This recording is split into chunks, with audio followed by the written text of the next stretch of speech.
జనగామ జిల్లాలో వికలాంగుల చేయూత పెన్షన్దారుల సన్నాహక సదస్సు నిర్వహించారు. కండరాల క్షీణత ఉన్నవారికి 15,000 పెన్షన్ పెంచుతామని వాగ్దానం చేసి అధికారంలోకి వచ్చారని, కానీ ఇంతవరకు ఇచ్చిన హామీలు అమలు చేయలేదని మందకృష్ణ మాదిగ అన్నారు. హామీలు అమలు చేయలేదు కాబట్టి వచ్చే నెల 13న హైదరాబాద్లో జరగబోయే వికలాంగుల చేయూత పెన్షన్దారుల మహాగర్జనను విజయవంతం చేయాలని చెప్పారు. చెలో హైదరాబాద్ అనే పిలుపునిచ్చాం. ఆ పిలుపును జయప్రదం చేయాలని నా వికలాంగ వర్గాన్ని కోరడం కోసం, నా వృద్ధులు వితంతులైన ఒంటరి మహిళలైన పెద్దల్ని సోదరి మనులందరినీ కోరడం కోసం నేను మీ దగ్గరకు వచ్చాను.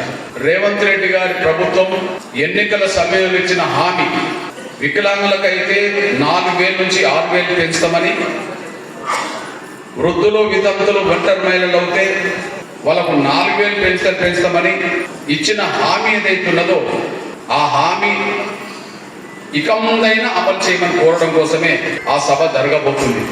ఆ సభను జయప్రదం చేయాలని కోరడం కోసం నేను ఇప్పుడు మీ దగ్గరకు వచ్చాను. జనగామలో ఒంటరి మహిళలకు 4,000, ఇంకా కండరాల క్షీణతతో బాధపడుతున్న వాళ్లకు నెలకు ఒక 15,000 సార్ అని చెప్పి నేను విజ్ఞప్తి చేసి వచ్చాను.